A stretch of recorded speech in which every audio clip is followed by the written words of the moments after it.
there we go. So I haven't said too much. So now we're back to recording. Let me go reshare my screen. Sorry.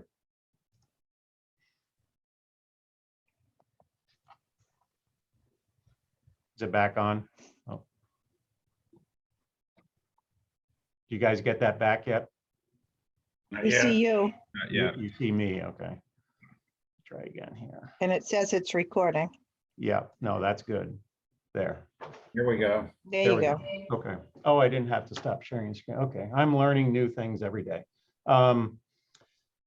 So Tom, I apologize. I'm not sure I can answer your question because this was all generated before I even lived in Rhode Island. So in terms of how the state went through its process to put stars and lines and colors on maps, I know that they had a hired consultant. I'm assuming that they collaborated with particular planners throughout the state and maybe planning commissions. I'm sure they had some public hearings. But I'm assuming that the consultant is responsible for drawing lines on a map based on input that they received, but also probably from I will say mostly probably internally to talking with various departments and especially the Office of Statewide Planning. Beyond that, I'm not sure I can answer your question. With regard to our map, what Beta has the one this is sort of their third draft from when I read their stuff. They put this map together in a sense of collaboration of the state's future land use map, what they have received from survey responses, as best of the response that we could get from the second public forum information, from anybody that put just general feedback into the system through the general feedback item of the web page, and of course the advisory committee, as you folks have participated or talked about some of those existing condition sections and the goals and objectives put together so far. So this map is the best culmination that Beta has put together so far. They don't have pride of authorship in it. So if there's something that's, obviously this is the reason why we're here today, is to see if there's anything that you're egregiously against or very proactively for, and start to recommend change as to where this could occur. I don't think we're going to get too dirty tonight in terms of stuff. So I think there's additional homework for all of you to do, to take this information and continue to feed to me where you believe change needs to occur, where we need to try to tell the state they're wrong or they're okay, and get that in some level of a narrative. I've received a couple sets of comments from folks so far, nothing that's burdensome for me to put together in an overall matrix, but my hope would be, like I've done before, to get everybody's sense and get it into some kind of, either in a filtered format where I can say everybody agrees on this, or we've got some disparate perspective and we need to further chat about it. I'm more than willing and happy to do that, so that we can get appropriate feedback back to Beta for them to make any necessary changes as their contract is winding through, and we'll be done with them in the May timeframe at the latest. So I don't know if that answers your question enough. Yes, no, sort of. I understand that you don't really know, but I don't think it answers, and I don't know where we get the answer to it. It just seems odd to me because all the rest of the states here are green natured, west side protection oriented, yet they've all got a star in the middle of their protected areas. We want to protect Western Coventry as an example. Rhode Island plops this thing in the middle of the western sector, along with all the other towns. I don't know. I guess we worry more about our town than we do the others. So Yeah, I mean, it does play in terms of somebody made conscious decisions that almost is sort of a mirror in each particular community. I get that, and I understand what you're saying. But I do agree, you need to focus on Coventry at this particular standpoint. I think, clearly the state's land use plan, if you've taken a look at it, it's pretty descriptive. It's pretty easy to go through. It's just, there's a lot of it. I think I think it's 156 pages. The only other thing that I would throw out there as complementing in terms of what you're asking is that while I want to be focused on Coventry, clearly at the political boundaries, that's important as it pertains to not just Coventry, but how you may interact with your adjacent neighbors. And the state plan can help in at least trying to make it, they're obviously trying to create a state plan that has no political boundaries, right? We don't necessarily want political boundaries to define one use from another in terms of their particular planning. From our planning, obviously, you want the best interest for the town as a first level priority, but I do think that we want to be able to have a compatible set of plans and planning areas that's along with your adjacent neighbors. So again, we're not just creating incompatible uses or zoning districts because there's a political line there. Got it. Thanks, Herb. Sure. Sorry, maybe a little long-winded, but I'm trying to make it as easy as possible for everybody. And Herb, just very quickly, when there's a star and it's indicated as a growth center, what does that mean? Does that mean that it's expected there would be development, a town hall, a library, high density homes? What does that exactly mean? Yeah, so from the standpoint, basically what's happening is that the data is picked up on that star. There have been some discussions about town center, growth center type of thing, areas of focus for development. That area of focus for development would be, and for a second, just bear with me, it's kind of a local, a regional, a statewide growth center. For instance, the city of Providence is basically your urban core, your largest growth center that's out there just in terms of its size and the capital and everything else. There are different kinds of growth centers that are defined. I think the state's approach of trying to define different sizes is pretty good. I think their terms are a little buzzwordish, but I think they're basically just trying to do it from the standpoint of that big urban thing being the Providence area. As you move away from Providence, the growth centers have become somewhat smaller, but occasionally there's a regional center here and there that serves several communities at the same time frame. And then something like here in Coventry, what I'm showing on the map now, that little brown area with the rural growth, that's really intended to serve essentially a Coventry situation.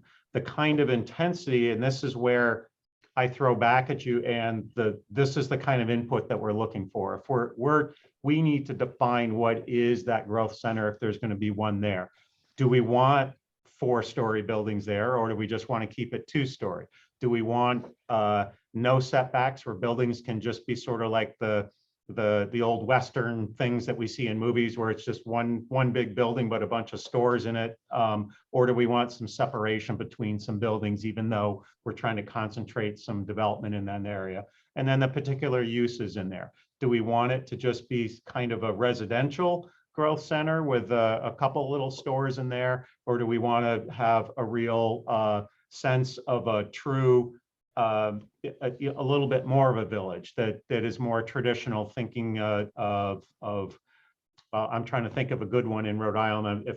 I can only think Vermont right now, sorry, like Woodstock, Vermont, where you have sort of a town green, and then around the town green you have your inn and you have some houses and you have some stores, but it's not overwhelming in terms of its size.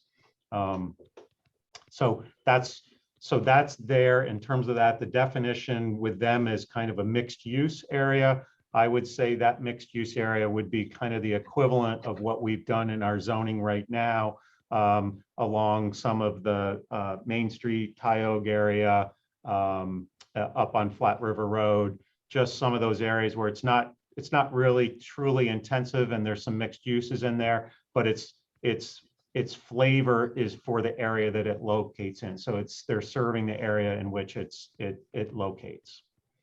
Is that helpful? Thank you. I mean, I'm trying to think about why they would have selected that. I mean, obviously, if one were to go south on 102, then you'd hit Route 95. If you were to go west, you'd hit 395. So it's a sort of a center for where you can easily connect to some state highways. I'm trying to think of what other reasons they may have selected that area.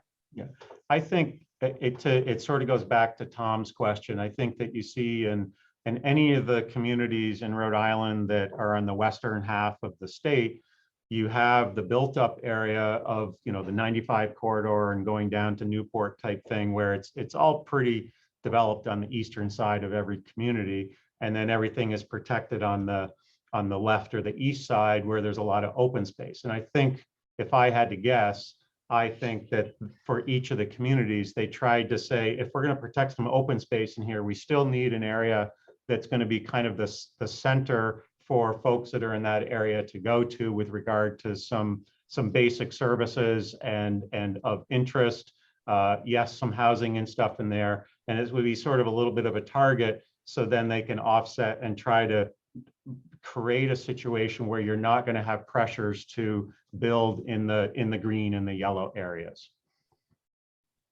Someone probably made that conscious decision. Well, It's, if I can add a couple, a point or two. please. The original comp plan from back a long time ago classified it as a village center. Talked about, and so maybe they're interpreting that as with a village commercial land use zone. So I'm wondering if they picked up on that. I would not be surprised. That's, again, not having been here, but they probably took our future land use maps, our zoning maps, and they looked at what was being recommended and zoned in the particular areas. I can't believe that it would be that each community is so alike that would pick up on the cookie cutter approach that Tom raised, but I do think that you're probably right. It's a form of analysis that they did through a consulting firm. And yes, I think the maps do kind of match up fairly closely in terms of what's there, or at least Beta's done a good job of trying to interface the state stuff with regard to what we've done in the past. It's a good observation. No, because they've designated that as an area that they want as a growth area, we don't have to do it there. We can say, no, it's not suitable there because this is, protected area that we're keeping green. We can put it in a different location, can we not? Yeah, absolutely. So you can put it in a different location. You can do that. I just if you're going to be anywhere where you're going to be generally different from the state plan, and you want it that way, we have to put a narrative together. And that's I just need from you folks, what are those justifications? What are those narrative points? And I can put the stuff together. I can tell you 1 point right off the bat. That's literally where I live. That is literally right in front of my house. I moved out here to be in the woods, not to be in the middle of a town, not to be near stores. I knew what I was getting into. So did most people that move out here. They know there's nothing out here. We don't want it. Mm-hmm. In all fairness, I don't want to look out my door and see a Dunkin' Donuts, a gas station, or some high rise. Okay. And I think so what we need to do is encapsulate that particular perspective. And again, you're a voice among 4 or 5 tonight. And ultimately, if that's not a suitable area for a growth center, is there one in Western Coventry somewhere that I won't say Western Coventry, but I'll say somewhere in the yellow and the green area of Coventry, where there should be some kind of a village center, whether it's 1 or 2 or more. That's the kind of thing that I want to explore with you folks. Again, if this is not an area to have, we ought to at least get for the recording, what are the particular points that what we would want to make as part of a narrative back to the state to say, maybe this is what we've done in the past, but based on our discussions in town, we have a different area and here's why. Or we believe in the town, since we're just trying to get the town back up on the books from the 1990s, we need more time to study where we would like to focus our growth. And that will be part of an additional analysis that hopefully the town would fund in the future to answer these kinds of questions specifically about where growth should go, where growth shouldn't go. Do we have to specify a growth center? No, you're under no obligation to do that.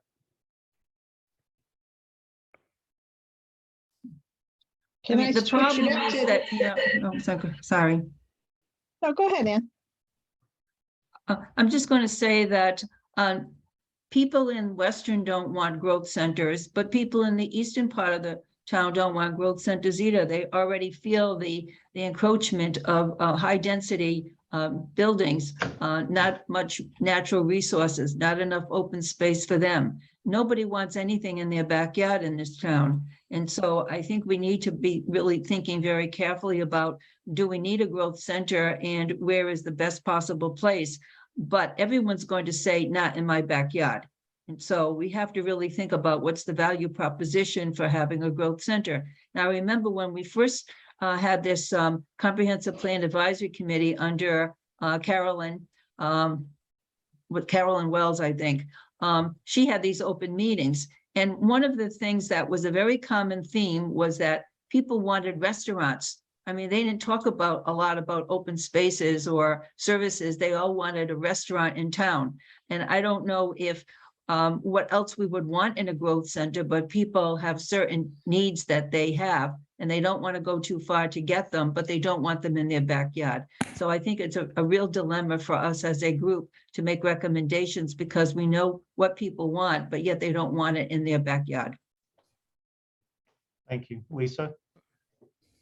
Oh, well, I don't want to deter from the discussion of the star. However, I do have a comment I'd like to include about District 4 and the orange that's around Tioga Lake. Can you tell me, the legend is kind of small on this map, Herb, Yeah. what the orange stands for? Sure. The orange is residential 1 to 4 units per acre. Let me, why isn't my thing going?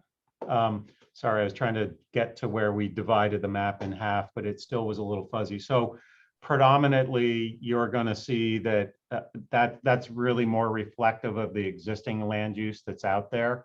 And again, it's residential 1 to 4 units per acre.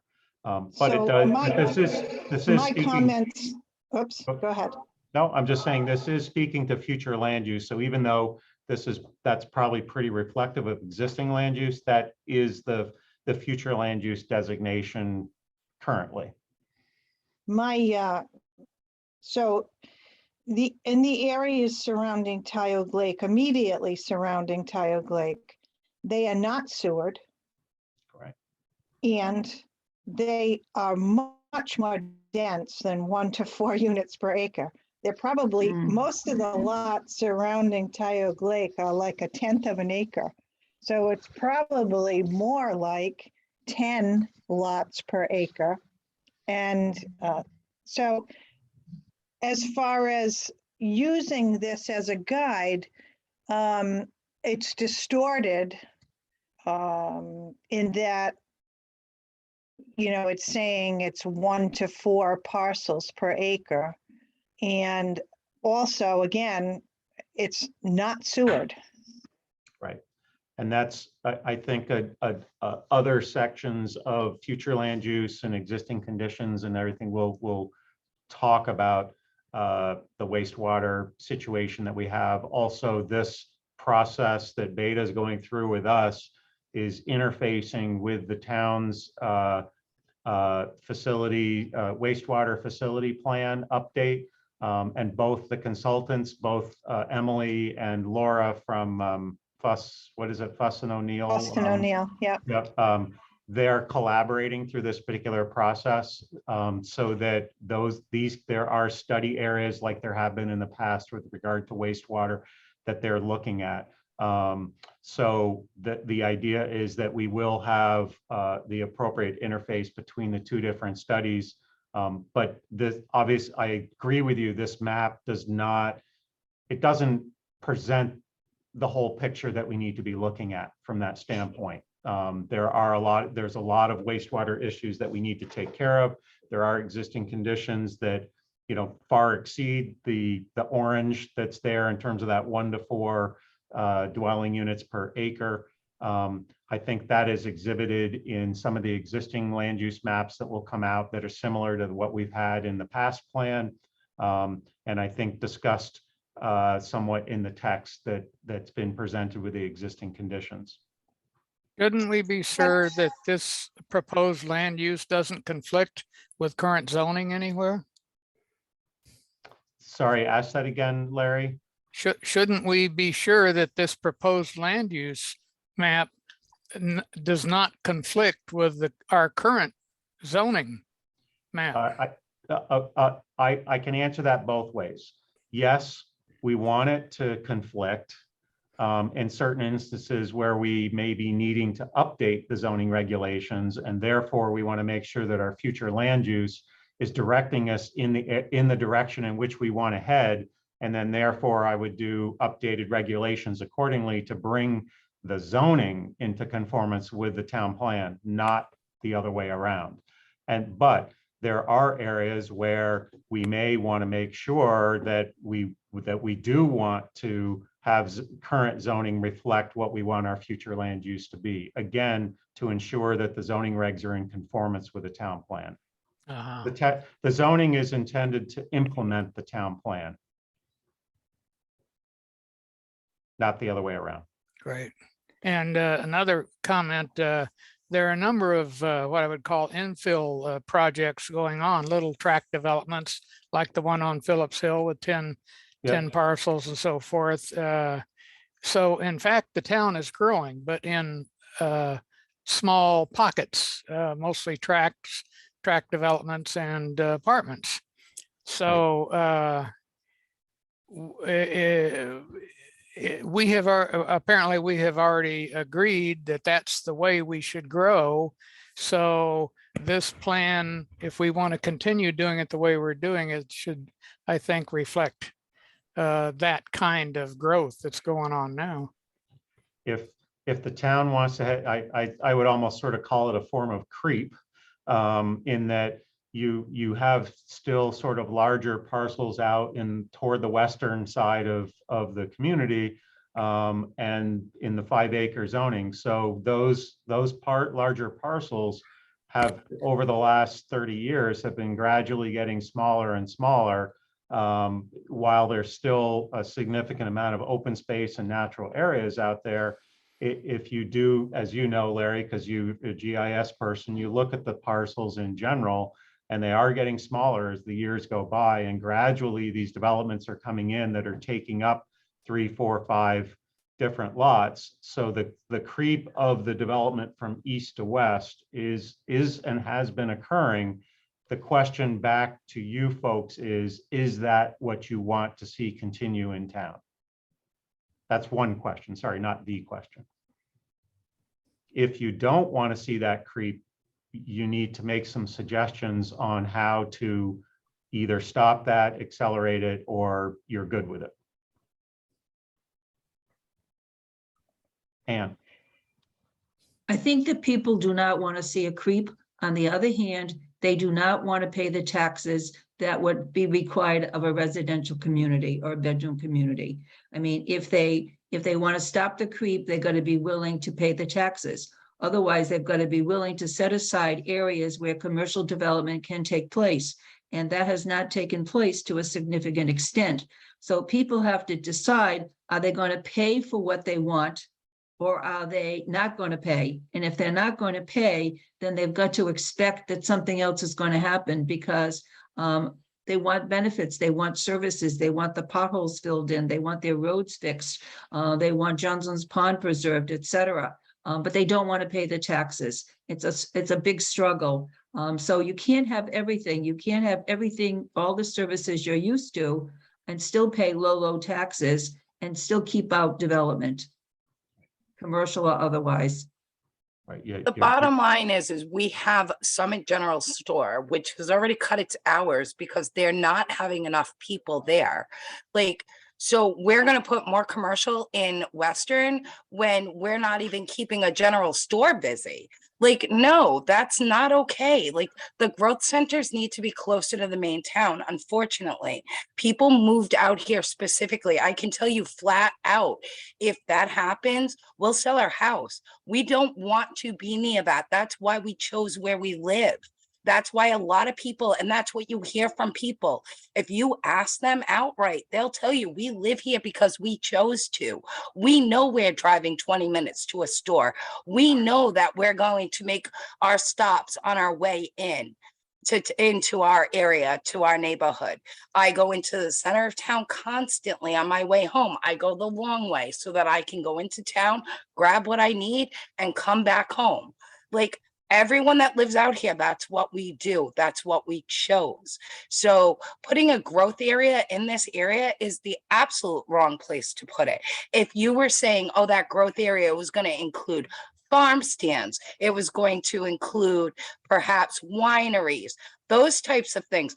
That's what we live out here for, agricultural, not for big, huge commercial developments of Dunkin' Donuts and gas stations and automotive places and storage places. We don't want that over here. Don't put it over here. We've never asked for that. Right, so I think that's, you're raising some issues, which is great, which is sort of feeding into, I'm not hearing consensus among 5 people, right? 5 or 6 people, imagine 31,000. So, but I think what you're demonstrating is just even among the group here, there's value in having some discussions with regard to stuff, because you just said in the same sentence, we don't want development out here, but it's okay to put development under a certain category of uses, whether it's sort of like wine, brewery type thing, agricultural based type of stuff. So that's still a form of business and still can be form of a growth center in the particular area. So I think that whether one person's perspective is it's my property and I should be able to do whatever I want with that. 2, we don't want any development anywhere, anyhow, anytime.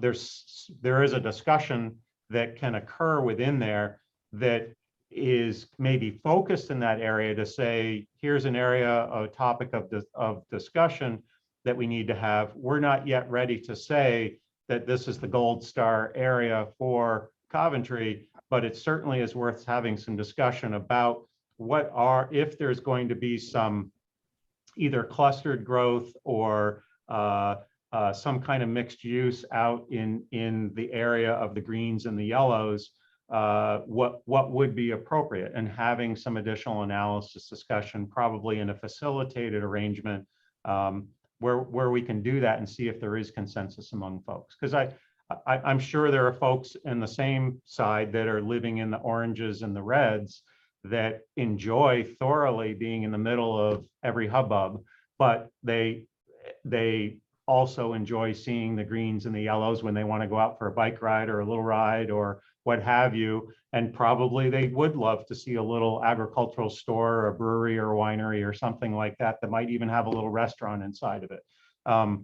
So I do, but I also think, like, just like you're saying, you're in the greens and the yellows, and yeah, you still need to have the reds and the blues and the oranges somewhere in the particular community, because you do have to get your services and find doctors' offices and retail or what have you, and then you've got the Providences and the other areas where you can go to the malls and all that for whatever else you want to do. And the people in the orange areas, they're the ones that are coming to the town hall, and they're complaining because of noise coming from bar rooms and the amount of traffic, et cetera. They feel that the area is too dense for them. There are too many commercial enterprises going on there, and it's spoiling their quality of life too. So everyone wants a certain quality of life. It's measured in a different way. But I think that we need to really think about where would be a growth center, what it would include. And that's why I'm thinking about what's the definition of a growth center. But I'll go back to my original statement. If you want a bedroom community like Barrington, people are going to be willing to pay. They have to be willing to say, this is what I'm willing to pay for. And I don't think that people here are willing to do that yet. Right. I've witnessed some of that just the short time that I've been here from that standpoint. I actually, I can empathize with you because I've been a school board member and a select board member, which is the equivalent of a town councilor. So I know what it's like to have aspirations, but then have to do it in a fiscally responsible way, and even sometimes in a level funded way. I think that there are other, just to throw an idea out on the table, there are things that can help in answering some of those questions, or at least trying to help direct priorities. The council is already aware of capital improvement program processes that kind of help to target funding, plan for big expenditures, capital expenditures, 5, 6 or more years out. I think there's another thing that you have enabled, which is called an official map. And that is essentially a map of all of your relevant infrastructure, where you would like that infrastructure to go, whether it's a big road, a little road, has sidewalks, curbs or not. And then you dovetail that with a capital budget in terms of the funding of it over the period of time that the community believes that it can handle. And then if there's a developer that comes in, they pay their proportionate share cost toward that. However, if they come into an area that is not part of the official map and it dictates, say, from the town engineer that you got to upgrade the road from gravel to paved and has to have curbs and sidewalks and all that. If it's not part of the official map, then the developer is on the hook 100% to pay for that. So there are ways to use land use techniques and methods to help in getting things accomplished in the community according to a schedule or a vision. But on the same token, there are techniques that say, well, if something comes in an area that we're not really yet ready for or planned for, the burden of cost is going to be on the person that wants to put that development in. Mhm. I mean, I could picture mini growth centers. I mean, like Sherry recommended that perhaps there could be a growth center that included wineries or farm stands or something like that, sort of an agricultural nature, agribusiness, what I would call it. Most people are thinking about growth centers along Route 3, Tioga Avenue, from Hockney Hill Road to the entrance to 95 going south. They're thinking about putting sewers there, and that's a growth center, but I don't know how much land is actually available to develop that as a growth center. So, I mean, that's another potential growth center, I would think. Okay. It has possibilities if sewers were put in. So Right. maybe we can think about mini growth centers versus one particular growth center in town that Yeah. would be amenable to people in a variety of many different areas in town. Growth centers can be what you want them to be. Yeah, it's Right. your question, Ann. It's like, what are they? Well, they can be, pretty much anything from something that just has a little bit of on-site septic for a little bit of commercial business Right. to as far east as you can get in the community and as intense as you want to do it, including buildings going upwards, sewered or not sewered, water or without water, or wells. And it sounds like that's the discussion that the community still needs to have. And I do get the sense that having a facilitated discussion would be helpful, because I do think when you use the term growth center, it just pops up into somebody's head in terms of what they think it is. And more often than not, I think people think of them as the more intense sewered areas that have all the services. And it's not necessarily the case, depending on how you want to define it. And it's important for the community to have the control over the size and the extent to which you want to have a center or growth overall.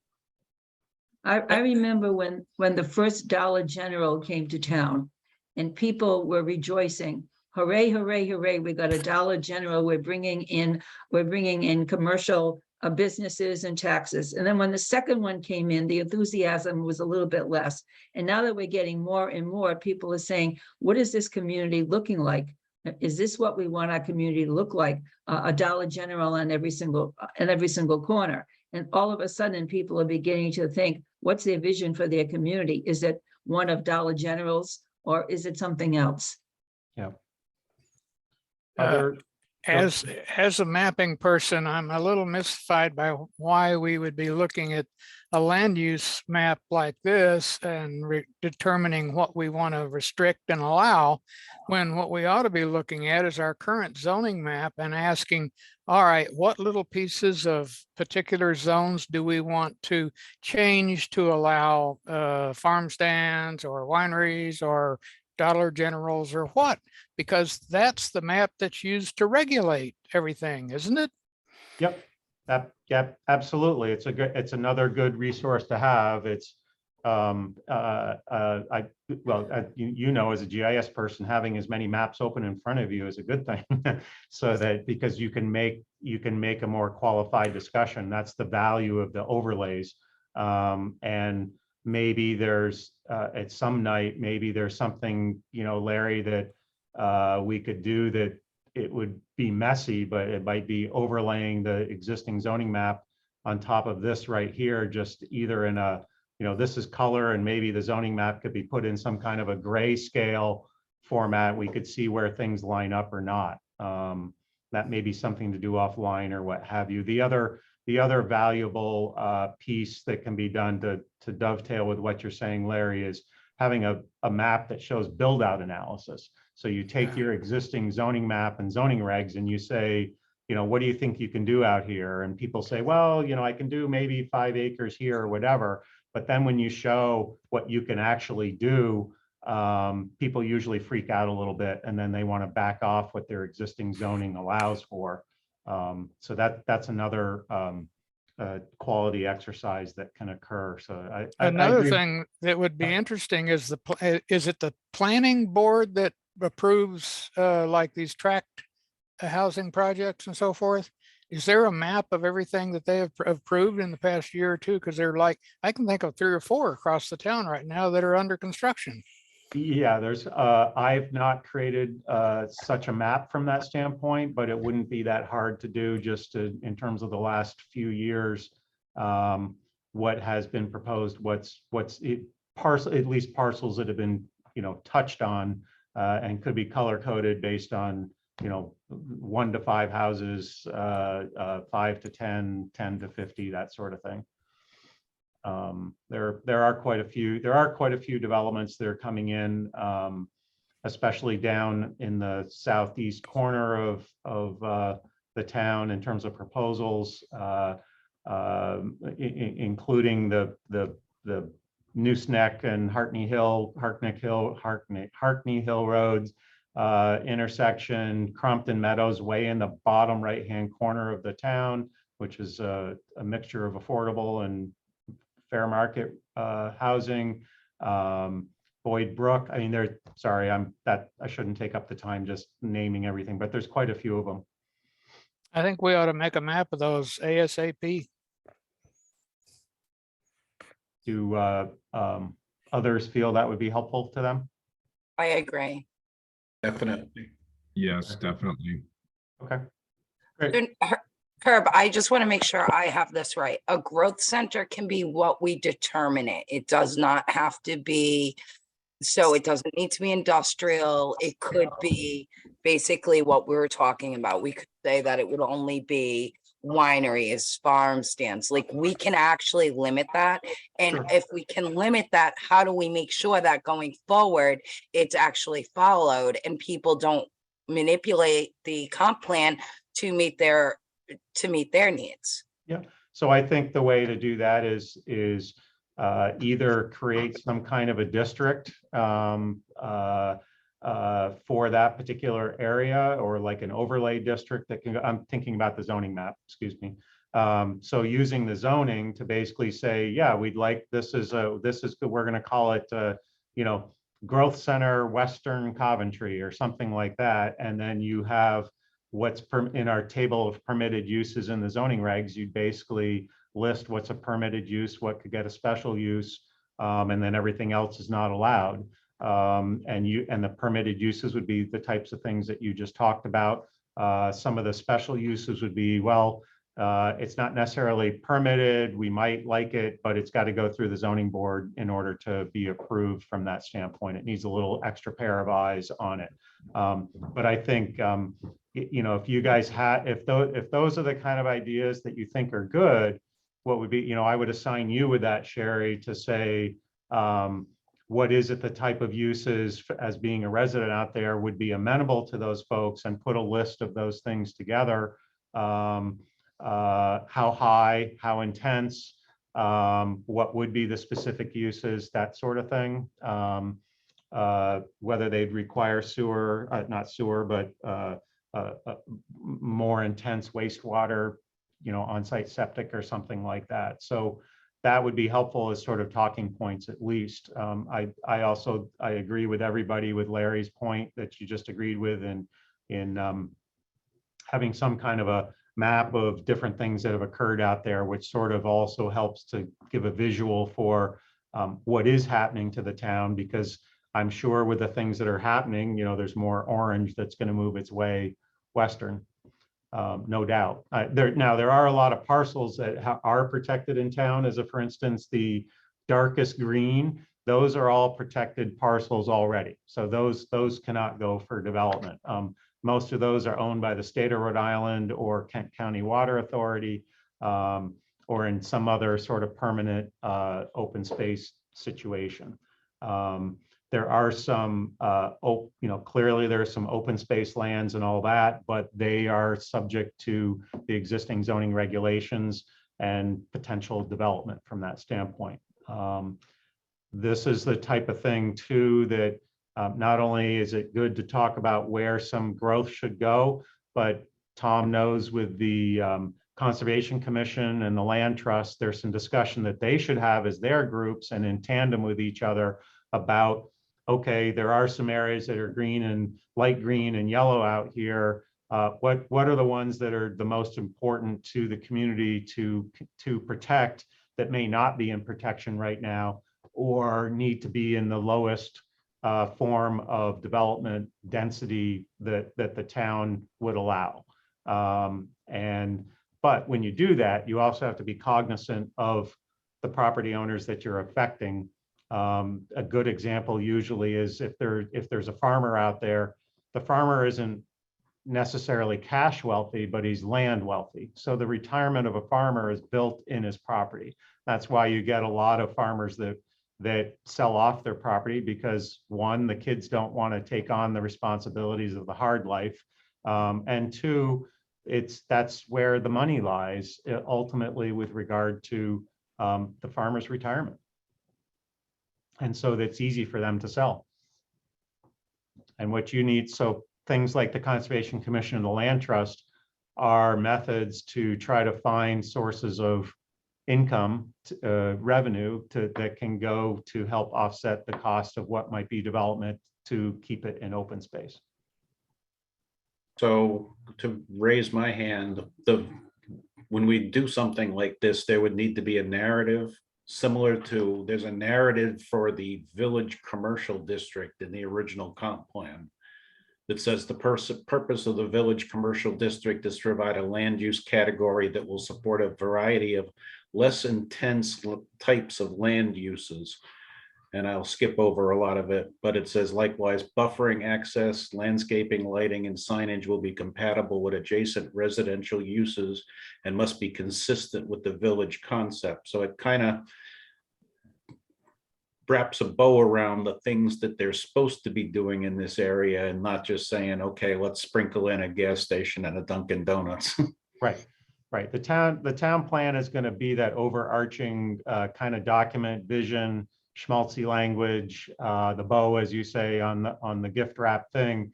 The box that you're unwrapping are the zoning regs, the official map, the subdivision regulations, the work of particular committees to carry out the intent of the plan.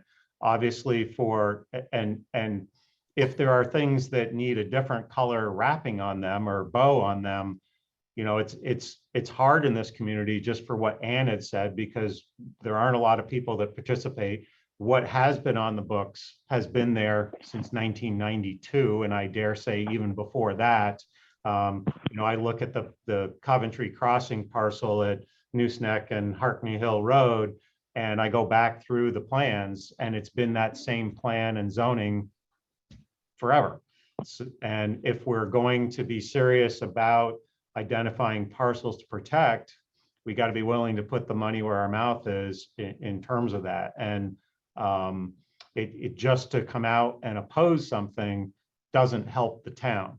So again, the discussion of what we want to do and being sure what we want to do, that's really what I want to do, part and parcel in the town plan. I want to make sure that we don't have the should statements, that we have statements, you know, that I don't want to say, well, we should be doing this and should be doing that, because when you get into a legal interpretation of the plan, should means may.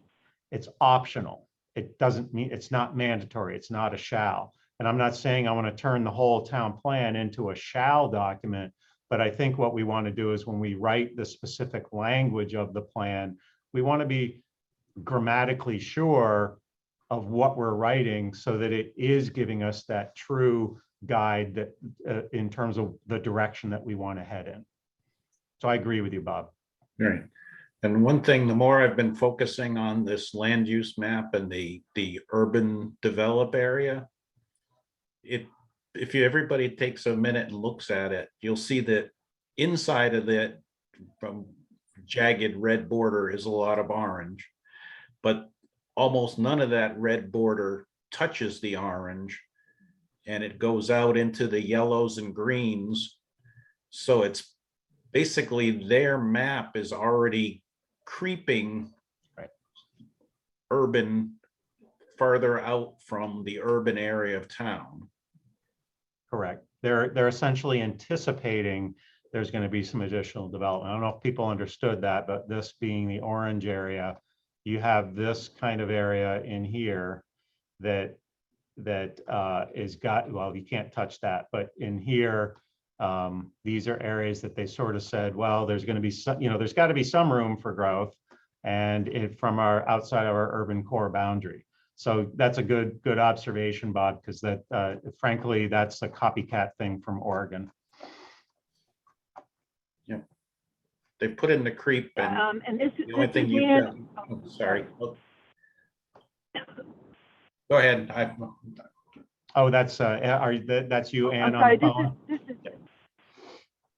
This is me on the phone. I also noticed that that red line, Bob, thank you for mentioning that. The red line also goes into two of our neighboring communities.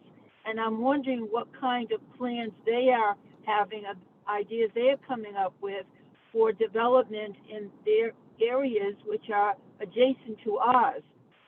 You know, if they decide to have a commercial growth area right next to our border where we decide we want residential, I'm wondering there needs to be some conversation with our neighbors to see if we can develop some compatible plans. Yep. You definitely want to talk to your neighbors. That usually planners, people like me will talk to each other. I haven't even had the chance yet to meet some of the planners next door to us because I've been so busy here internally. But I'm starting to be able to get out and do that.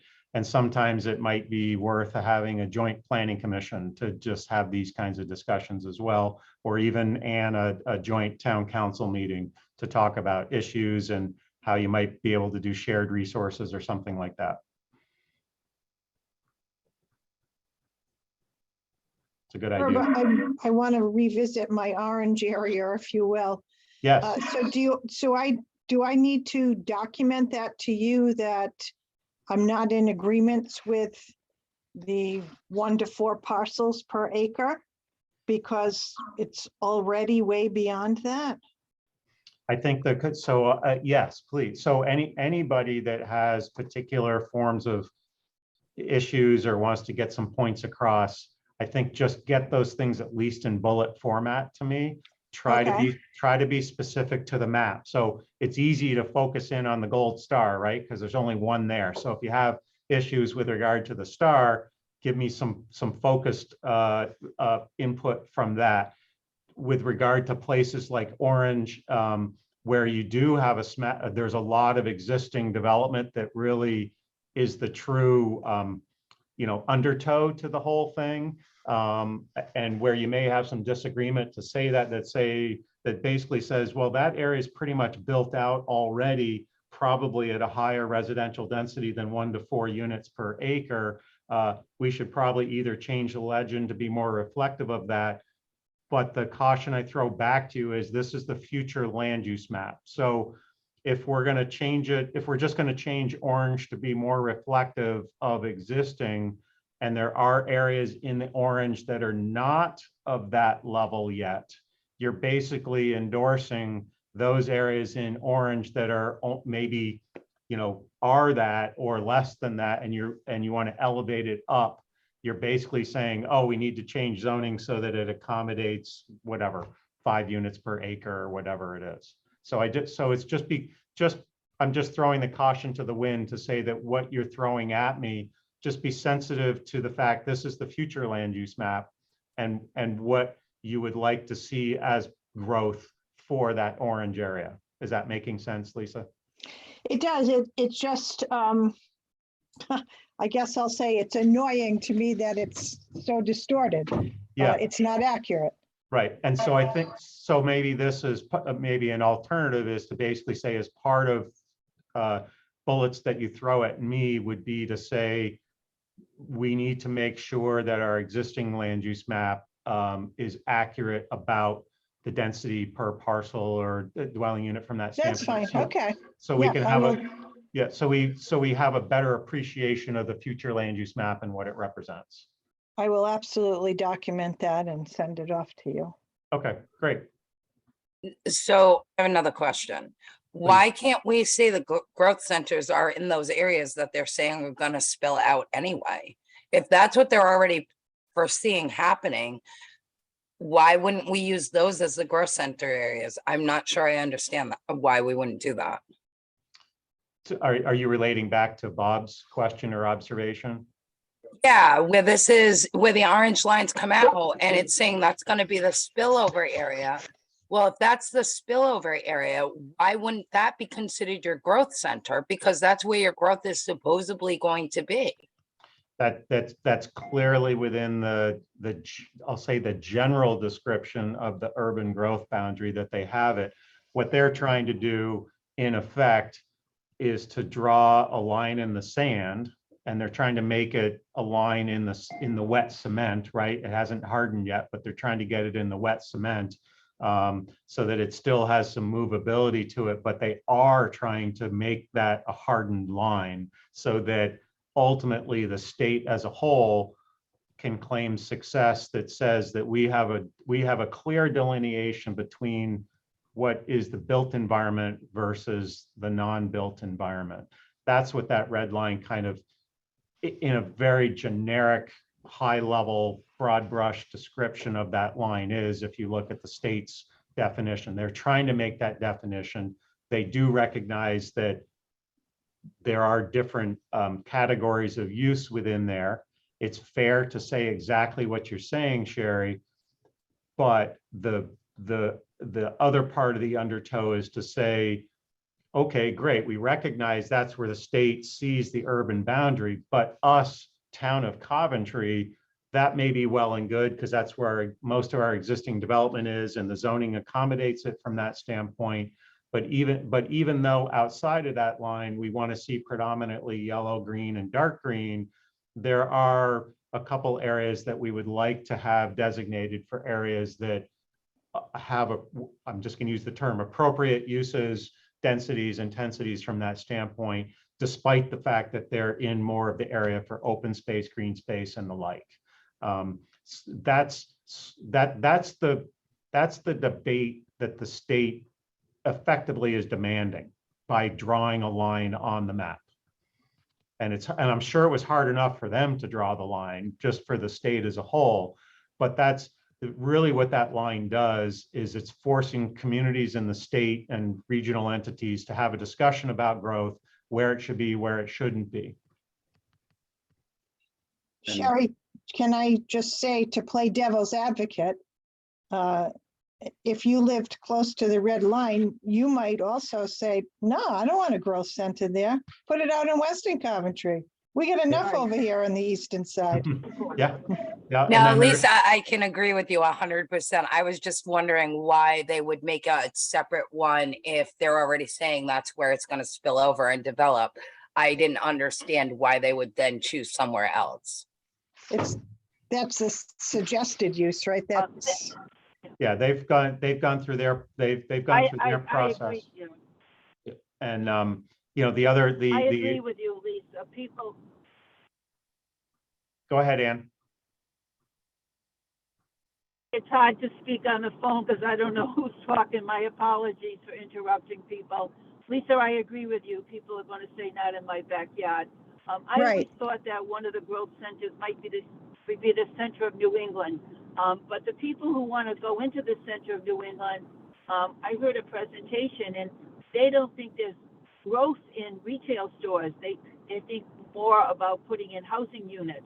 And I'm wondering, Herb, if you could give us some information about the center of New England as a possible growth center, and if it's even possible based on any kind of deed restrictions we might have there.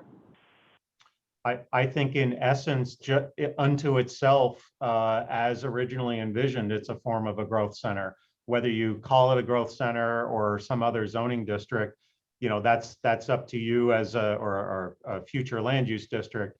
That's up to you to define from that standpoint. But absolutely, there are communities that I have experience with. It's where generally the growth wanted to go, and then the community worked with the property owners to locate a post office and the town offices or other municipal services. So that's extremely possible. And just as a sidebar, that development is very close to coming out of receivership. So there may be some Right. Future stuff coming. So there was a hearing just on it earlier this month. There's a tentative agreement that's been put out there. So one of the original investors is basically taking over the whole thing. So it's pretty close, I think, to coming back out. Yeah. Can I pose a question here? Please, Bob. We know where sewers are in relation to these urban area, but is there a good overlay that shows the Kent County water service area against this urban area? I don't know the answer to that question. That's a good one. Larry, are you aware of one, or Lynn? Larry still there? No. I don't know the answer to that. I assume there is one, Bob, in this AI environment nowadays, but Oops, sorry, I was muted. I was trying to answer. Yeah, unfortunately, Lynn's out of town right now, but the maps we have put together would quickly be able to determine that, and they're all online. Land Trust, we've Land Trust people are using them and so forth, so we could take a look and see. Because I do have a question about mechanics. If we took the zoning map, say, and we picked 15 areas in which we could specify particular kinds of growth that would be allowed, is that then something that the planning board or the council has to say, okay, we're going to change those zoning specifications legally? Is that a planning board decision, or who and how is that done? so in essence, like the process we're going through with the town plan, technically under statute, the planning commission is responsible for the preparation of the comp plan. In this particular community, because of the intensity of things that are going on, oftentimes a consultant is used in that process. So effectively, the consultant is working for the town, and holding the umbrella over the planning commission. And then the planning commission would then forward their overall recommendations for a plan to the town council. The town council has the right of adoption. But part of that process has to include an approval process by the state. That's why we've been sending chapters off to the state, because we've been getting their review and sign off. So it's not one big glut of information to them.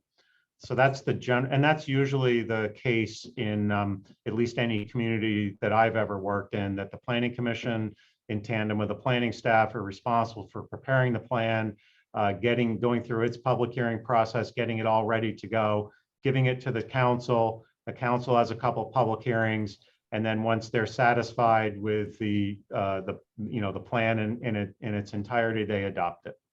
So the final result is a new zoning map. So the final result is well, in this case, is the town plan with a future land use map, and then what is the next step in the process? With in all else being equal, I would then open up the zoning regs, make the necessary changes to the zoning regs. Again, same process.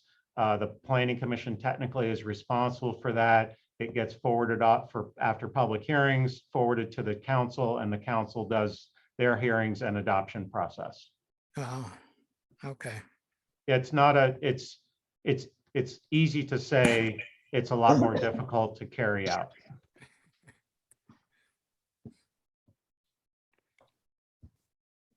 And I think to pick up on Larry, what you said, where we can be specific in terms of this future land use map or future land use section or element of the town plan, where we can be specific about certain changes or areas where we want some stuff, that is extremely helpful as it pertains to updating the zoning regs, because then the clearer we are at this level, the easier it is at the zoning update level. And then for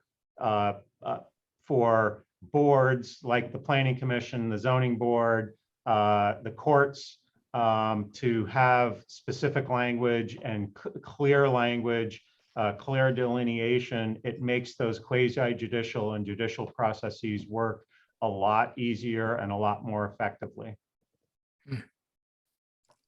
Well, wouldn't this map look a lot different just if you drew in just the 5 acre zone and it has another color? Because right now you've just got a residential 1 or fewer acres or units per acre.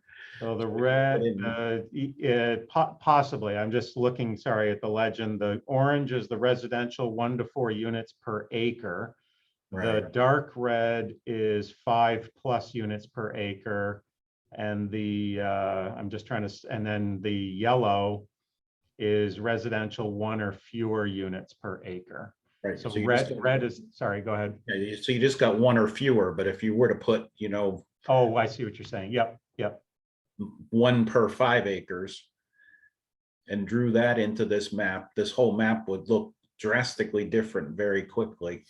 Right. That's similar to what I was saying to Larry earlier. If we could, as messy as it would be, it might be somewhat interesting to look at this future land use map with some kind of an overlay of the zoning, either in a grayscale or something, or, a pattern effect, that it would help to demonstrate that difference. That's a good one, Bob. Yep.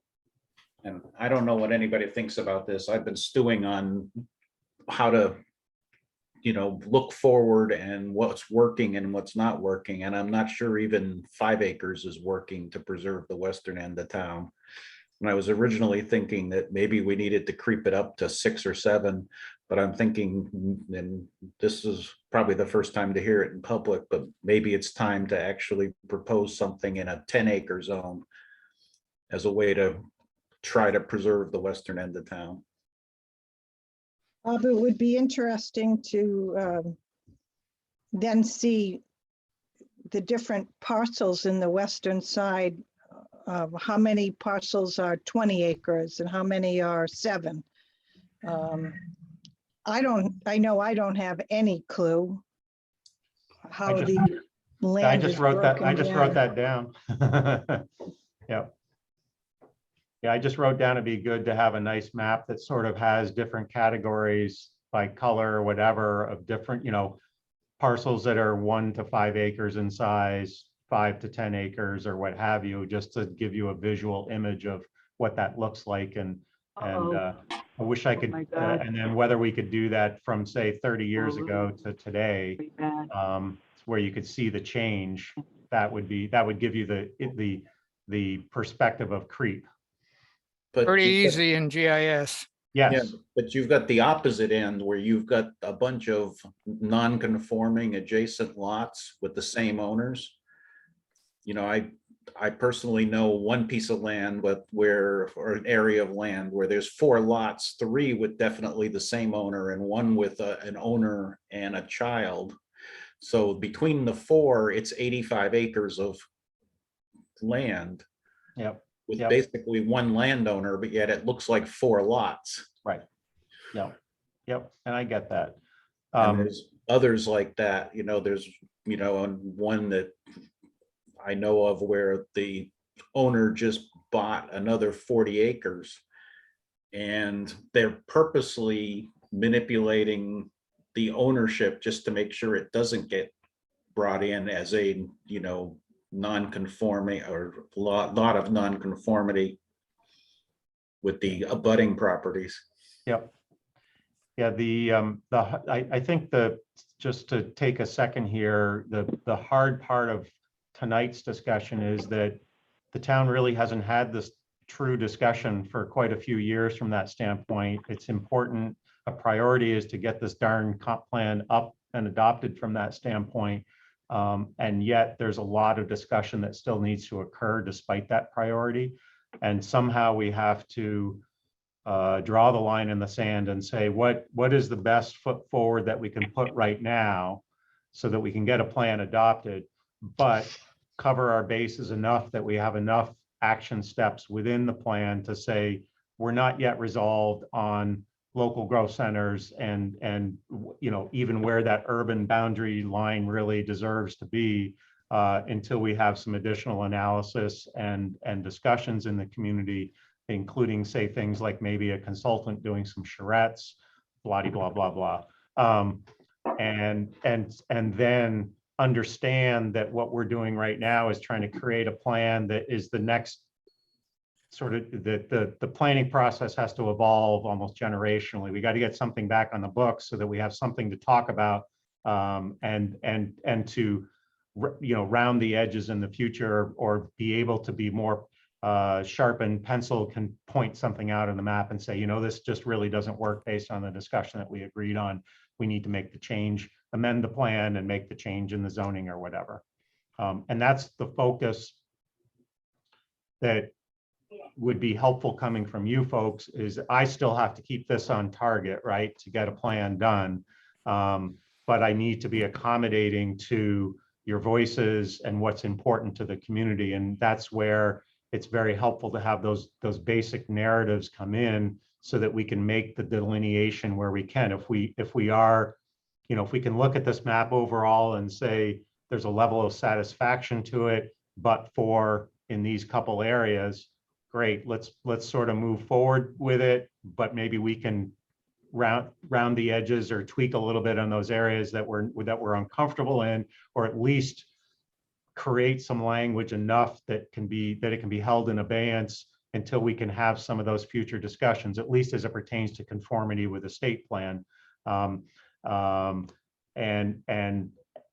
again, as we implement the plan, part of implementing the plan is going to be having some more discussions, more analyses, more GIS mapping, some comparative analysis, build out analysis, whatever it might be, that gives us a lot more credible information by which to have these discussions.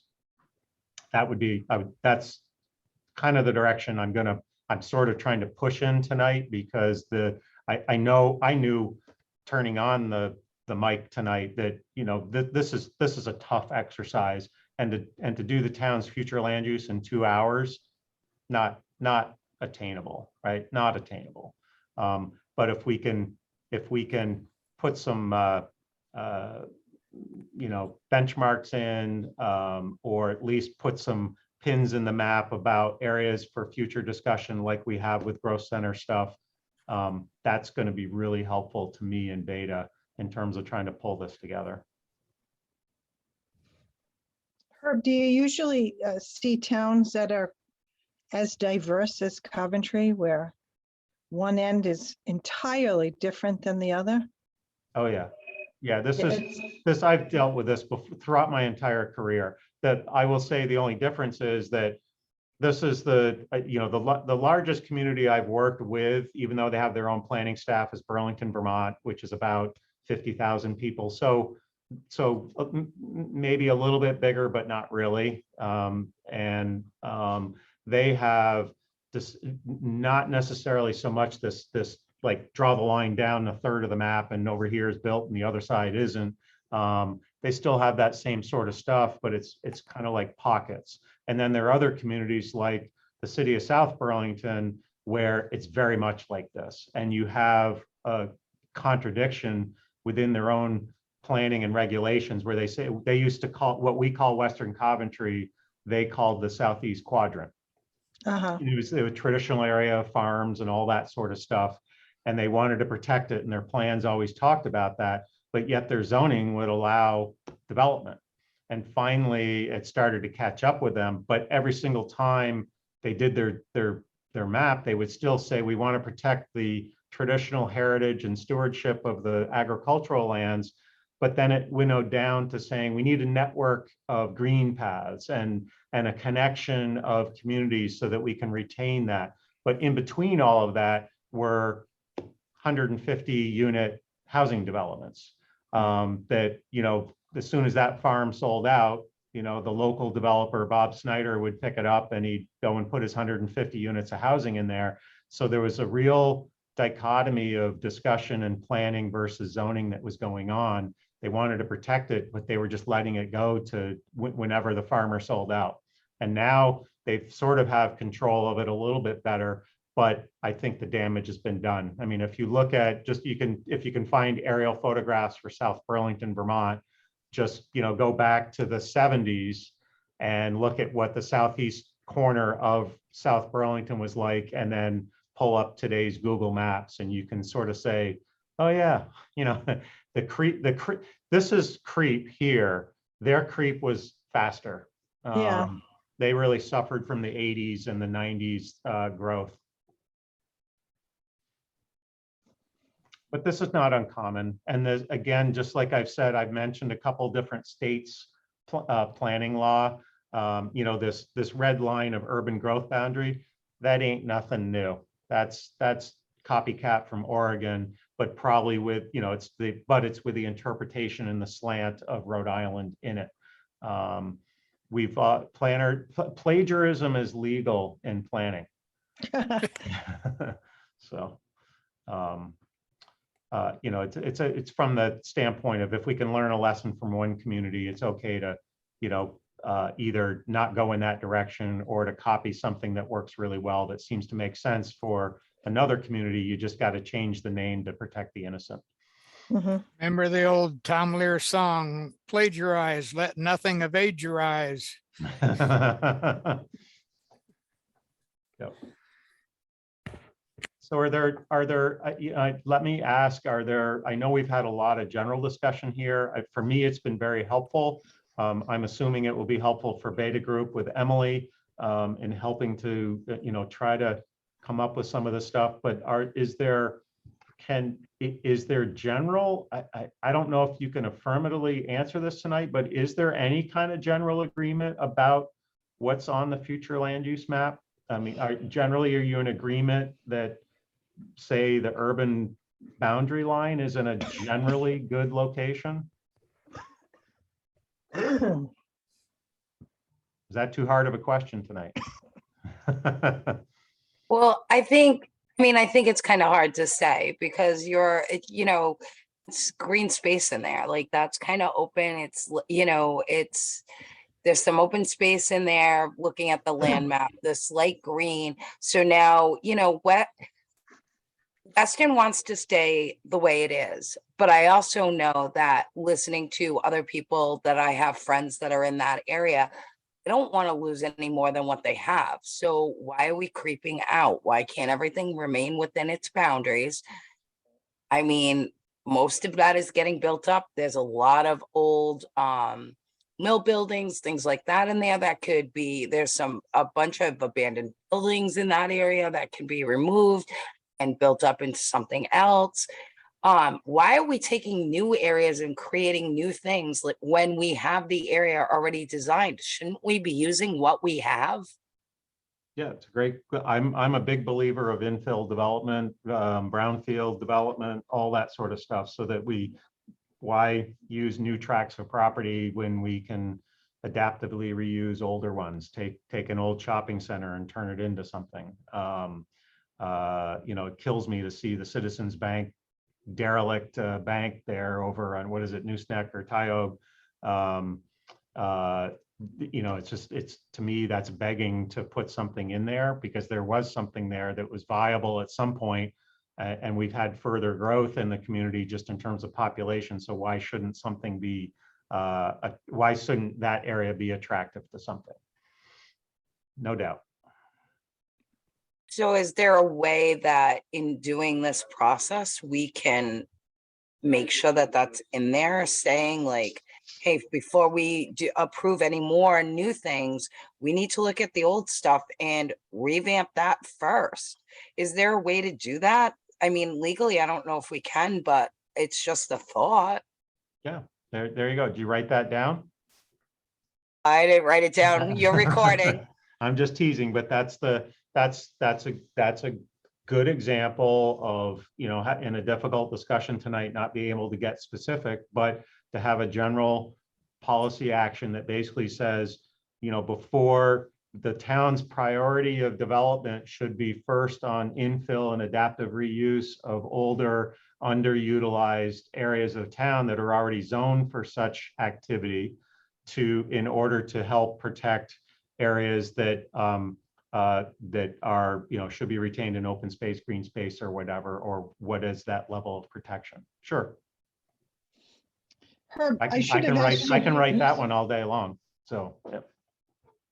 I should have asked you this question before, but when you mentioned that Center of New England is very close to coming out of bankruptcy, I assume that means there will be a lot more development in the Coventry section of Center of New England. Yep. Yep. That's sort of like coming out of receivership. I mean, you would know the term better than I would, given your position judiciously, but coming out of receivership essentially, I think, puts the development back on the table, to be able to put, so that they may have to reobtain certain permits and all that sort of stuff. But what it does is it opens the door up for applications to start coming back in the door again, rather than being in a level of dormancy while the judicial process figures out with the developer how do they have to deal with themselves financially. So, on this future land use map, that's really understated. Yep. As far as to the potential of what may happen at Center of New England. I think the blue is simply says commercial, so it does not define intensity, density of commercial type stuff. So you may be suggesting as a just a thought back at you, is that should part of that blue be a more intense blue, maybe it's a purple instead of a blue, that basically would be more reflective of Center of New England, is almost like Disneyland in Florida. That had, Disneyland in Florida has its own zoning, it's its own municipality, its own fire services, all that stuff. That's why it, hit the news so much with the governor down there as well.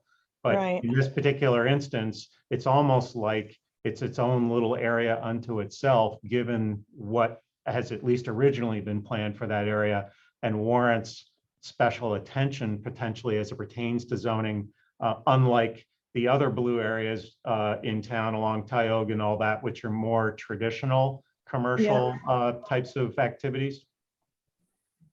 So can we put some comments in about the blue of center of New England that, I don't know, it needs to be more specific, or it's just blue is commercial? It just seems like it's wide open. Is it, yeah, well, and yeah, any of the blue is with regard to this. So if, and this may be going back to sort of like Larry's comment earlier in terms of shouldn't we be taking a look at our existing zoning? What is it? What are the intensities and everything that it allows from that area? And do kind of an overlay analysis with regard to simply just a blue color. And I think that in that case, that same sort of analysis is warranted here, where instead of something just being blue, do we want to have two differentiations of commercial area where one is more intensely developed than the other, or is given a little, you know, like I think center of New England is a little bit more of what will be a regional center for retail and commercial rather than a local type of thing, you know, just one because of its proximity off of 95 or and the turnpike. And it really isn't just a local thing, right? Right. And so does it deserve having, you know, like interstate commerce zoning district versus Tioga, which is more, you know, your typical Coventry commercial district? Yeah, banks, whatever.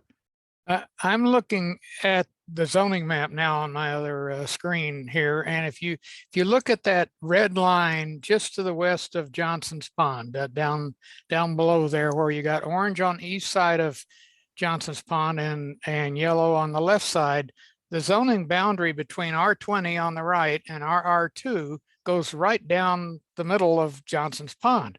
So everything west of Johnson's Pond is RR2. Now, wouldn't that be wouldn't urbanizing that western area be in conflict with RR2? Yep. Yep, it's a good point to raise. So we really need to do an overlay right away with zoning to at least see how this is going to impact current zoning. Sure, yeah, absolutely. Wouldn't that be something Beta ought to be doing? Yeah, and they may be doing that. I mean, they're not just creating this map in a vacuum.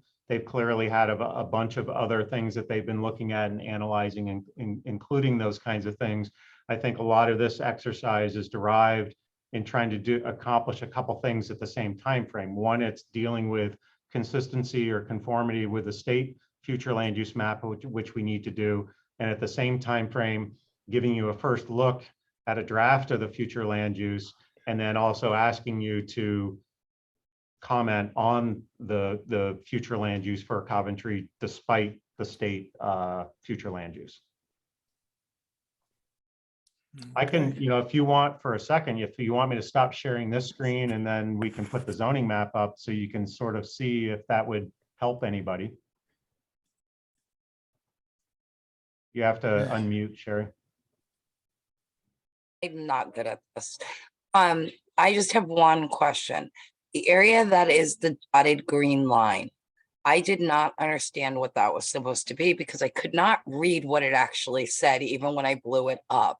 So what is the dotted green line area? Within the red, it's over, looks like a nooseneck. Right, so the teal color that's like right here that goes Nope, around. nope. Come over into the red area, go down under the orange, come to the bottom of the map. There's Here? that green dotted line. Yeah, over a little more. There's Oh, a right green. here. Yeah, what Yeah. is that? So this area right here and the area that I just was over here, these are defined as what they call area study locations. So what is happening here is I have not yet talked to Emily. I don't know if these lines were created by Beta or if that comes down from the state thing. That's how I just haven't closely looked at that. But this line in case it says area study locations, this means to me that somebody understands that there's some additional analysis that it needs to occur here, which is where the gold star is and the growth center stuff. And then over here is an area that's been exhibiting a pretty fair amount of growth and recommendation. You know, here's Coventry Crossing right here. This is all Kent County Water Authority. This is Tallwoods, which is John Assalone's, Woodlands, which is John Assalone's project. This has had some recommendations for some growth. Same thing along here. Here's one of those new Dollar Generals, whatever you call them nowadays, or there's two different of them. So there's been quite a bit of activity in that particular area. And my guess is that's why that's got that teal colored drawing around it.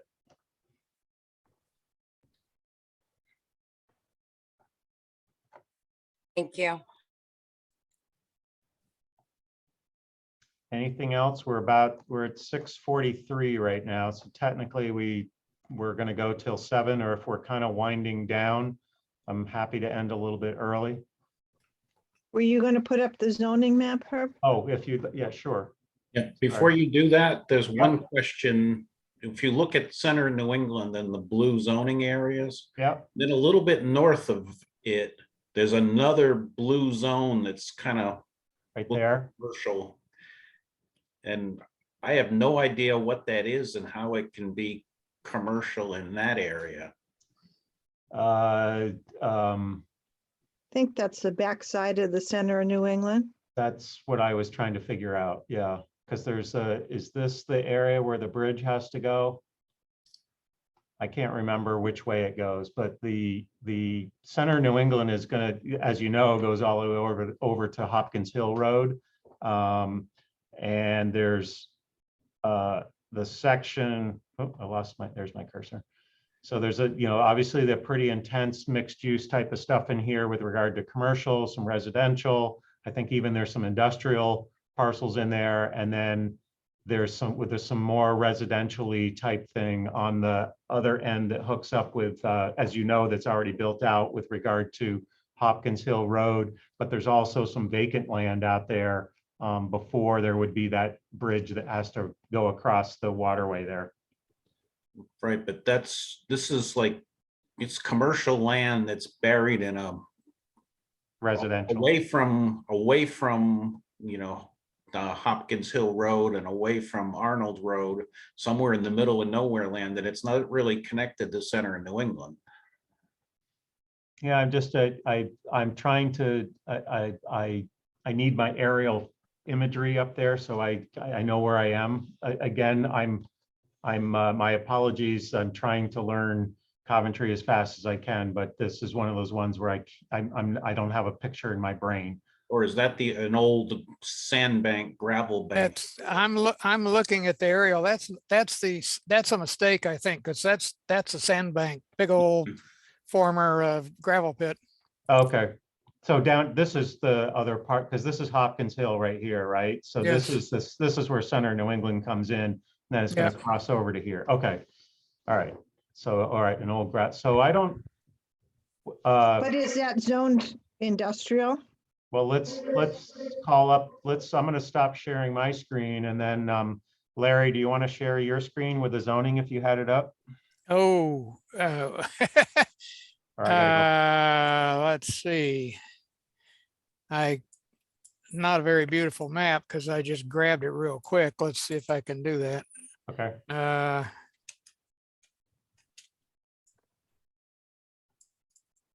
Let's see, share screen. Yeah. Oh, I'm disabled. Oh, hold on. There you go.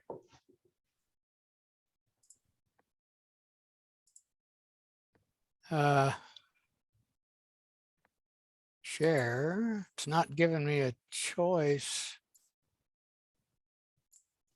Are you seeing? You should be able to do it. When I click, oh, there we go. Okay, now here we go. There we go. It's coming. There you go. Yeah, so this was the area I was talking about right here. If I had a little more time, I could get that line drawn in there, but here's Yep. where that line comes right down the middle of Johnson's Pond. Yeah. And then this, and then over, and then where was that little gravel thing? Was it, That's Right. right in here, yeah, somewhere up in there? somewhere right in there. Oh, I can add a aerial to this. Let's see here. I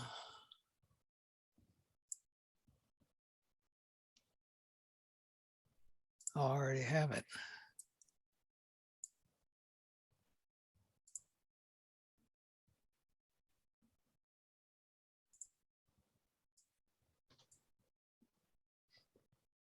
There's that gravel pit right Oh, there. yeah. Okay. Yep.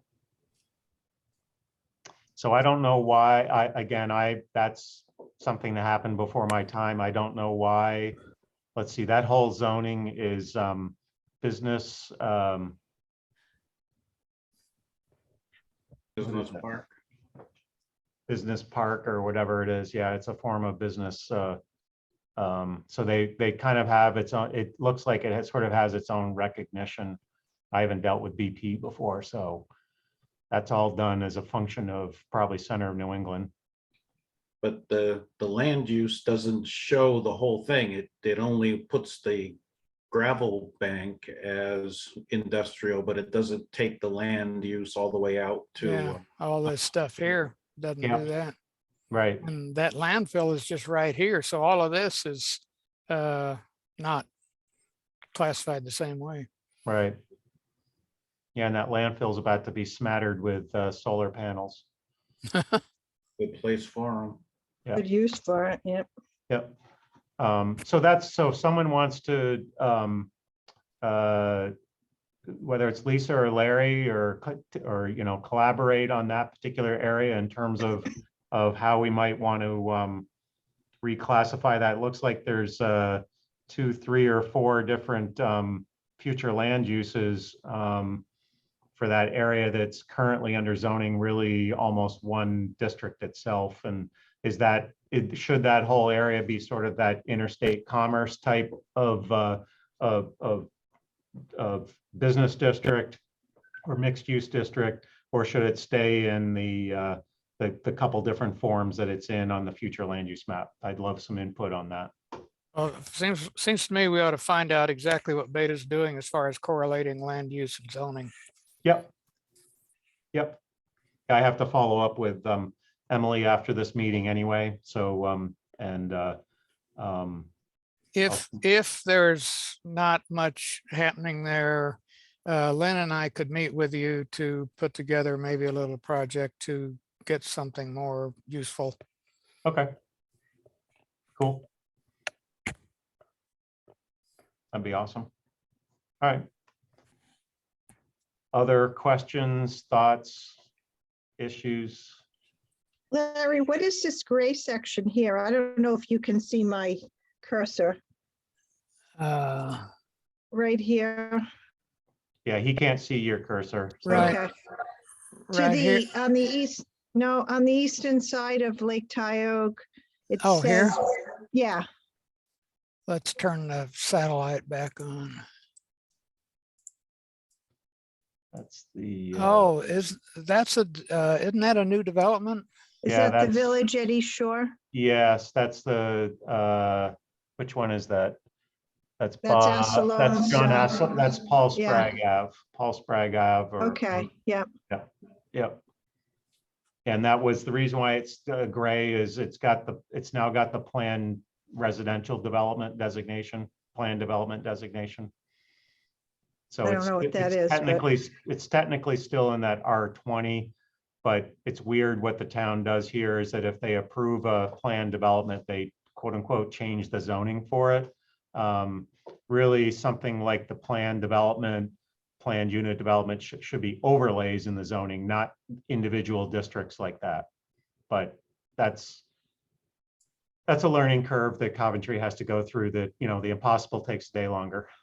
Isn't that development coming clear down? I drove down this road a while back and this whole area is being developed, isn't it? There's Minglewood. So if you move your cursor back up to the road, the main road, up there, and then go to your right there, the Minglewood comes down the other side of that development. Huh.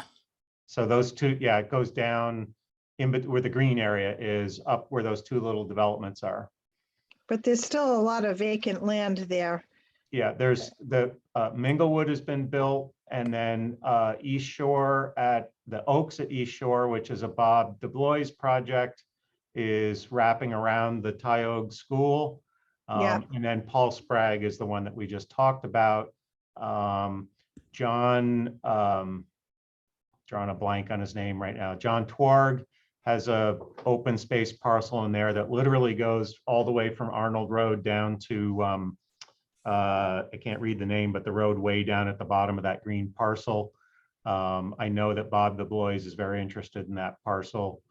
And then there's still some open space in there, but not much after those developments go in.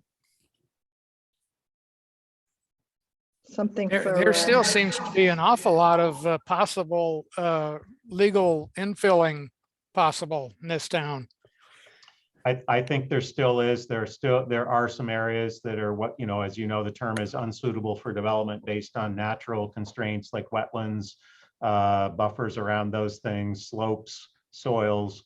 And right now it has to be soils based on the fact that we don't have necessarily wastewater extensions in all those areas, but everything that we're looking at right now in this map is clearly in the sewer core. It just depends which planning district it's in. I didn't understand what you just said, Herb. What I just said is, sorry, there's a sewer core that's essentially the whole eastern side of, going back to that future land use map. Remember all those orange sections? They're basically all in the sewer core area that could be served by the western West Warwick sewer area. And It could be, right? could Is be, that what you right. say? There's a Okay. lot of capacity, but Oh, I see. Okay, there isn't a lot of infrastructure built. And got it. the facility study that's going on right now is breaking that whole area up into planning areas and doing specific analysis of like it was done in the past.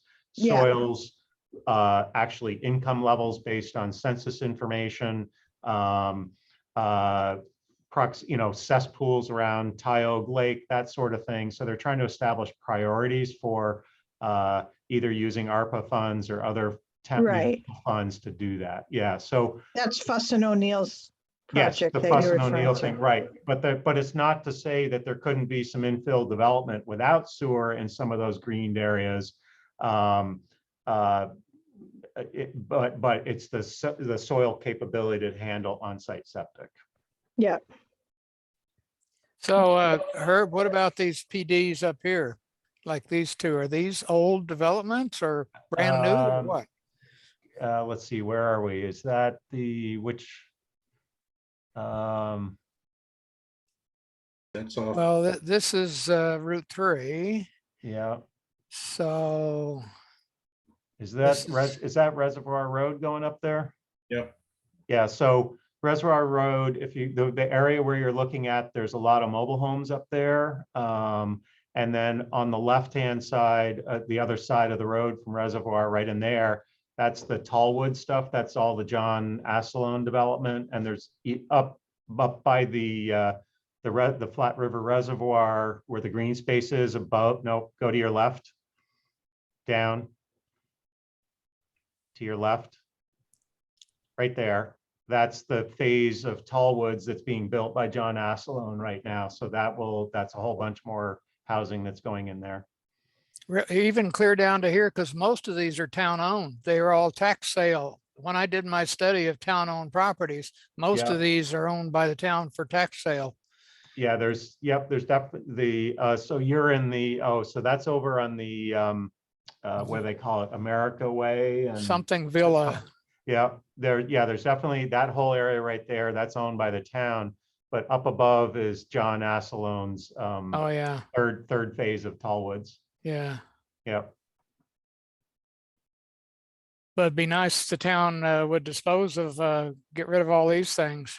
The question is, yes, and I actually know of a developer that would love to take them off the town's hands. I'm sure you do. I just don't know what the town's interest is in doing that. If somebody, again, good, since we're here, if someone feels that those things should be unloaded, be great to get that input from one of, either from you, Larry, to say, that the town should seriously consider unloading those to get them back on the tax rolls. Well, I did about a year and a half ago, I did a study of all of the town-owned properties and actually gave it to the council. Yeah, I have that overlay. Yep. And I gave it to you, but nothing, I don't know if anything's happened. I know that I use that overlay all the time, but not necessarily for the purpose that maybe you've done with regard to that. Yeah. Yeah. Wouldn't that be a great place for a town park and a town beach and a town boat launch? If I don't know if that has water access. There's a big cliff right along here. No need for a cliff. All right, yeah, that's Yeah. town liability if there's a cliff. I don't Come need, on, we can't go cliff diving? I don't want cliff diving as part of a town sport, right? Although we probably could have a few people try it out. Yeah, exactly. Well, we could push them off. Right. All right. Well, sounds like we're getting a little. Okay, I'm gonna punchy, stop but what else? sharing here. Here. So I think based upon all my blabber tonight, I think you have an idea of where I can still use your help in terms of things. The key is trying to document something, because if we have to put something together that goes against the state future land use plan, we have to have a narrative for it. So I would love to have your, bullet points to feed from rather than having to make stuff up myself. Do you want me to try to get a hold of as many people as I possibly can reach in Western to see what they would like, if anything?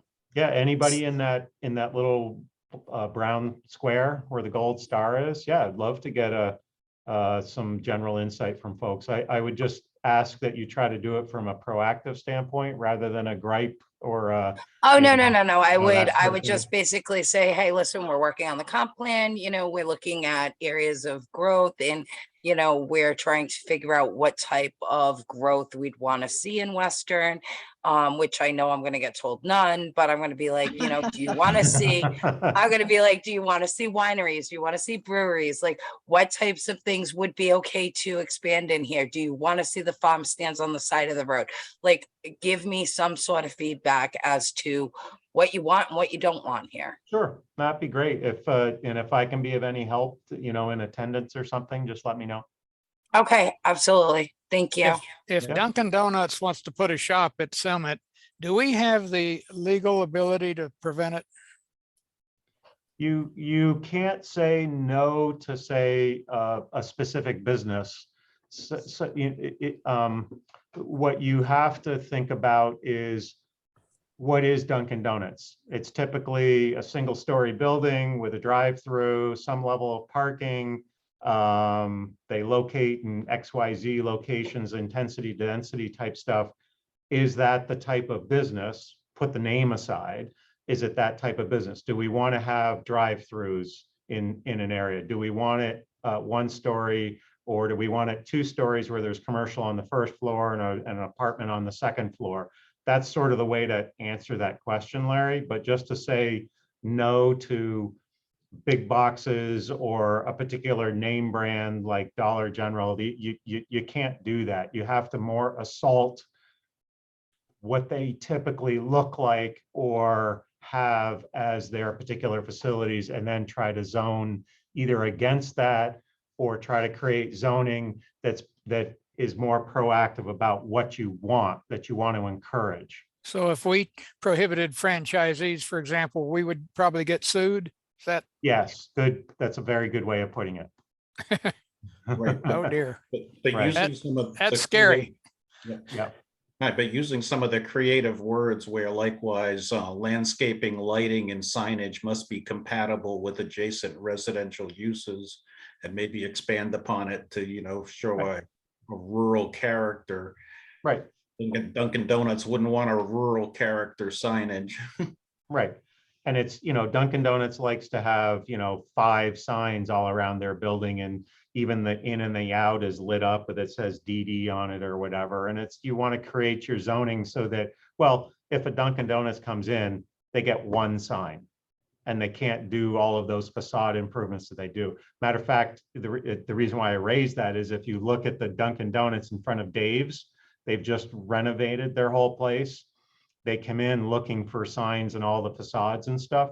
You'll notice it doesn't look like there's a lot of signs on that facade because they were told, no, they can't do that. Okay. Doesn't look any different than it did to me. Well, the eye of the planner sees it, but generally it doesn't. But what they did is I think they updated it for whatever their next theme is or what have you. And they had to do some interior renovations to do whatever they do to add more product or speed themselves up or something. But the exterior actually had a little bit of renovation, and there's fewer signs that are there now than there were. Okay. Yep. One- Good, better, one and thing- different. Yep. One thing I've been wondering is we've got a number of developers in Coventry, like I think it's K-Reg, they are over on Route 3. And wouldn't it be interesting to be talking to them about what do they have in mind? Or their goal is to make money developing Coventry. Yep. And it seems like they're going to do it regardless of, they're going to get around every rule possible to develop as much land as possible because that's how they make their money. So shouldn't we be talking to them regularly? The guys that are in my door regularly, I'm talking to all the time. Whether they're going to listen to me or try to find a loophole or even comport to what we're trying to do in town. I say yes to your question, but I would rather be the steerer than the collaborator in many of those instances because of exactly what you talked about. They're worried about the bottom line. You guys are worried about what it looks like when they finally do get their bottom line, and not just the looks of it, but just in general, the intensity, density, where it is, what it means. Is it a franchise or a local business? That sort of stuff. And I think you guys ought to be the drivers. The town ought to be the drivers of what they really want to see in town. If you want to see local business, infill, brownfields, less intense, more intense, whatever it is, that you want, what I want to do is get that information out of you and be able to try to put it in this plan and then implement it through regulations. So that, and the good example is back to the little gold star, gold star, that's quite a slip. Yeah, you don't want a Dunkin' Donuts out there, but what if, Moms of Rhode Island Donuts wants to come out there? Is that acceptable? Because maybe it's more of a local business, or maybe someone wants to open up that has a orchard out. Here's where Sherry's going to nod her head. Yes, maybe someone has an orchard out somewhere and they make cider and they want to open up a little cider shop and do apple pies and, something for the kids to play at and have a little restaurant and maple creamies and that sort of stuff.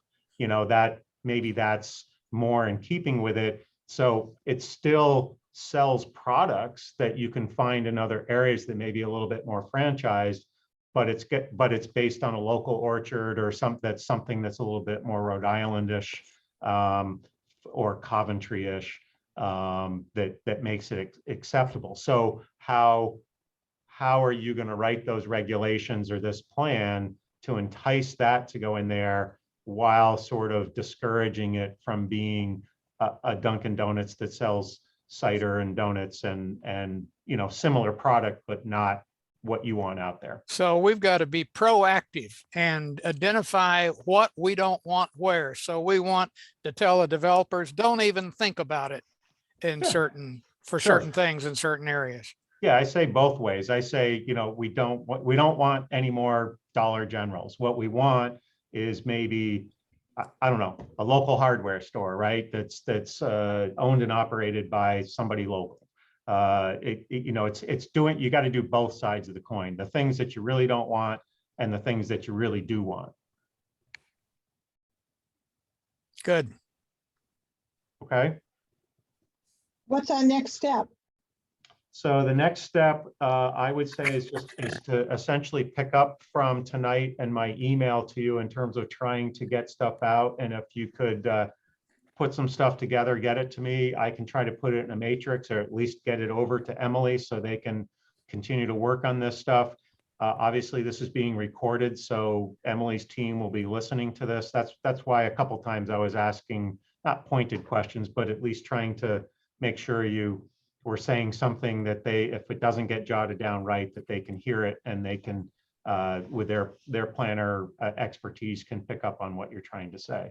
And then I don't have the calendar open, but on the web page, I think this is not the last advisory committee meeting, but is there one more in like December or something? I can't remember. If someone has got it open. I don't know if it's scheduled yet, but I do think that we might have to have another advisory committee meeting that wasn't regularly scheduled to either continue this discussion or to look at the next iteration of the future land use map from that standpoint. Again, so we're getting more input rather than less. And unfortunately, what I'm having to deal with is, just so you'll know, so I'll be open and transparent, I'm trying to get a contract amendment done to be able to have Beta complete what they are originally scoped to do. The struggle I'm having is a little bit of current grandstanding of certain counselors overlaid with sort of financial duress in town. And it's not the fault of Beta. What happened when basically Beta has already overspent their budget. They're almost done with the money that's been allocated to them from their contract. But that's because back when I first came on board, and during the time frame that Russell was on medical leave, Beta, there was a lot of work that the town was supposed to do that didn't get done. And so when I first came on board, I said to Beta, I need help doing this. And so they did some additional work. So I own the fact that they've overspent their budget. The council knows I've owned that. And so what I'm trying to do is get a contract amendment to make up for that work that was supposed to be done by the town that was done by Beta, so that I can free up the other end of this contract to be able to get them to finish up their work. In addition, what I ran into, and Sherry's aware of this, was that when I came on board, unbeknownst to the town manager and to Beta, and recently by me, actually Sherry called me more out of anger originally, was that, hey, Herb, were you aware that there was 2 or 3 years worth of work done on the town plan before we went into COVID?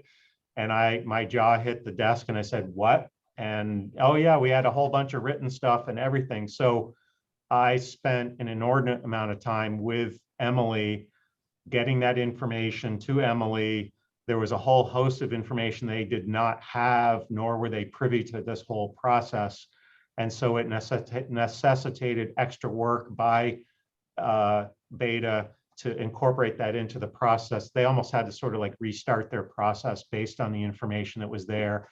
And it was, to me, it was a fair thing to do, not just out of courtesy, but there was a lot of work that happened, a survey, the committee work, the written work that was done, and it needed to get into Emily's hands and it needed to be deciphered. So that took up some money as well.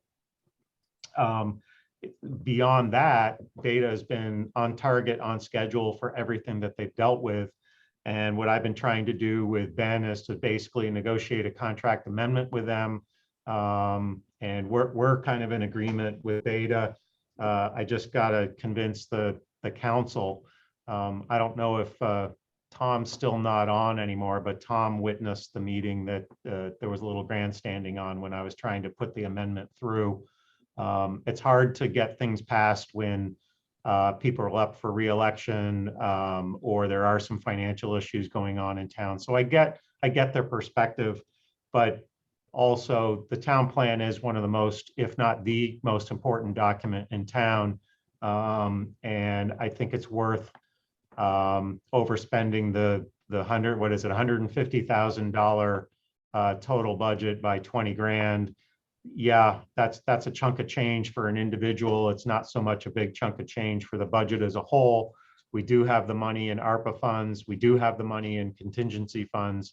So it's not like, yes, we would be overspending, but it's not like we don't have the funds to sort of handle this, especially for the value of this particular document to the town as a whole. So I know I'm kind of preaching to the choir or over talking it, but I just want to make sure you guys understand that's going on, which means there's a reason why I'm here tonight. And that is that I'm trying to whittle away at the contract edges so that when I come back to the town council, I can say, hey, regardless of the fact that whether you have or haven't approved the contract amendment, I have tried to find ways to whittle away at that contract so that we can maximize the utility of Beta in this whole thing. Because what I'm really worried about is that either I have to dramatically reduce what they're doing in order to get the product that they're supposed to get to us, or worse, I have to use the balance of the budget, which is almost done, and say goodbye Beta, and then Herb Durfee has to take it over as part of his daily duties on top of everything else. Now, I can do this. To me, this is easy peasy, but it's the time that goes into it that is, I just don't think I have the time to do it within the bounds that we need to do it. And then I'm really scared that we go back to 2010, where we had a plan ready to go and get adopted. And because the state said something, the town essentially dropped the ball and couldn't do the stuff that they could do. And I'm sure there was a change in director and manager at the time, which is, that's standard operating procedure. I don't want this ball getting dropped because there's been I think there's been a tremendous amount of work done since 2010, including the work that Sherry's group did and what you guys are doing as a, for instance, in this. It's just, we're just so close to getting to the end line. I don't want to see Beta go away because they're the ones that are really helping this get over the finish line. So that's my, with Ann missing, lobbying effort for the night. And I hope that when we bring this back to the council in a couple weeks, that their eyes will be a little bit more opened up, or at least willing to, now that they've done the grandstand, maybe a little willing to talk turkey about the amendment process. If not, I'll be doing the rest of the plan, I think. Well, hang in there, Herb. I heard the grandstanding too, and then I heard the same council person vote on the other side of their mouth and vote to hire a consultant that had already done a month's worth of work and they hadn't even been funded yet. Yeah. And then they did last night, were you listening to last night too, where they're okay with a $7,000 school project, which I'm not saying is bad or anything, but it's okay to do these other little things, but because of I don't know why this, they have to say no to something. And I get that sort of stuff. And I get the composition of the council and all that stuff.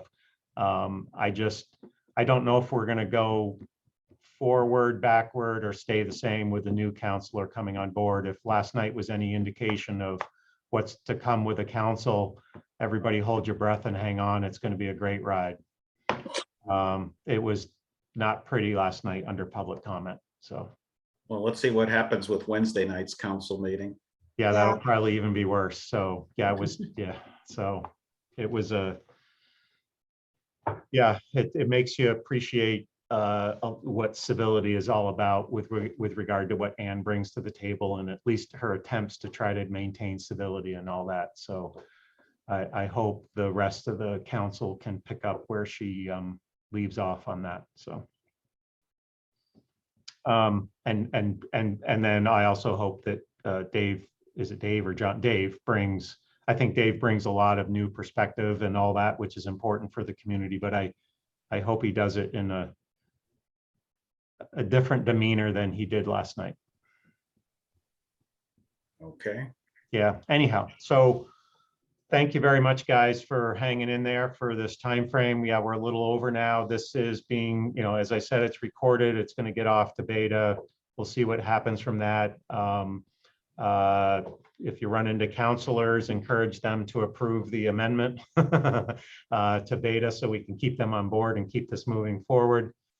In the meantime, please keep working on this exercise where I don't need full-on paragraphs and all that, but if you want to do that, that's great as well. I'll take any form of stuff, but if it's easy just to do kind of bullet situations to describe what point you're trying to get across, that's fine. We'll fill the muscle in behind the skeleton. So that would be great. Just keep it coming and I would say as soon as possible.